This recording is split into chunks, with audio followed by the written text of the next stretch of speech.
I know, Spirit, but for this trip we only had two options, Spirit and Frontier, and I'd rather fly with Spirit. Welcome back to the channel, guys. This trip is to República Dominicana.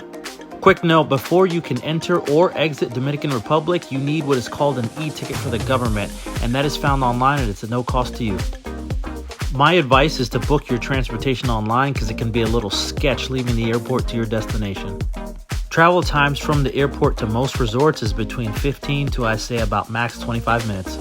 We stayed at a 4-star all-inclusive resort called Dreams Palm Beach, Punta Cana. As you arrive, you're greeted by a large, open-aired, marble-floored, luxurious lobby. All of the landscaping looks incredibly well maintained and the property is extremely clean. I think I counted 6 pools, 4 all-access and 2 preferred club. Dreams has about 9 different levels of stay, including villas and suites. There are also wedding planners on staff in case you'd like to get married here. At this point here, I was touring the property for the first time and I noticed great attention to detail. This is an all-inclusive resort, so you get all of your top-shelf drinks included, 24-hour room service, and 7 different restaurants to choose from. Dreams does back up to the beach, so you can sit back and enjoy yourself or participate in multiple activities which they do provide. Okay, now on to our room. We decided to stay in a section of the resort called the Preferred Club. The room was a good size, pretty clean, and this one actually also had a walkout balcony. I think I was most impressed by this dual overhead massive walk-in shower that was 5.5 feet by 7.5 feet. As the sun set and day turned into night, we got ready for dinner, changed, and then toured the property at night. The lighting was absolutely awesome. They provide many different areas for multiple photo opportunities for awesome memories. There's nightly entertainment, which includes big screen movies on the beach, live musical performances, theme nights and beach parties, as well as Spanish dance classes. What you're watching here is Amber and a couple of the guests enjoying some of the dance classes with 2 dance instructors. Notice the racing stripes on this tour bus that we're about to board on our way to Santo Domingo. This is a 2-hour ride in which you get to see scenery from different parts of the country. I mentioned racing stripes on the tour bus earlier because he was doing 150 kph, which is 93 miles per hour. Then we stopped at a local gift shop and restaurant to pick up things made by the locals here. Now back on the road all the way to Santo Domingo to see the first stop, which is the park. Cenotes are large surface connections to subterranean water bodies, while best known cenotes are large open water pools which are filled with fresh water. Back on the road again. Fun fact, there are a lot of Chinese in Santo Domingo because there's a China gate. Moving right along, this is where the president of the Dominican Republic works, not lives, because they only provide a place for you to work.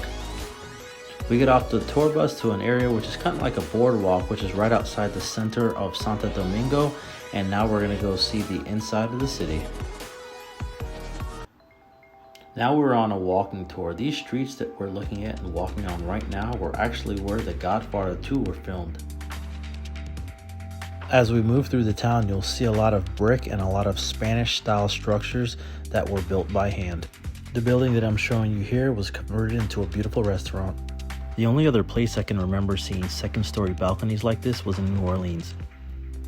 The Hospital San Nicolas de Bari is a preserved hospital ruin that was built in 1503. We walk through the town square into a section where they have outdoor patio seating. We walk by churches and memorials to the other side where there is a port. Okay, now it's time to hop back on the bus and head over to the next stop. This is the Columbus Lighthouse. It's a cross-shaped monument made of reinforced concrete. The dimensions are 680 feet by 195 feet. And it's a standalone building located just inside of a park area.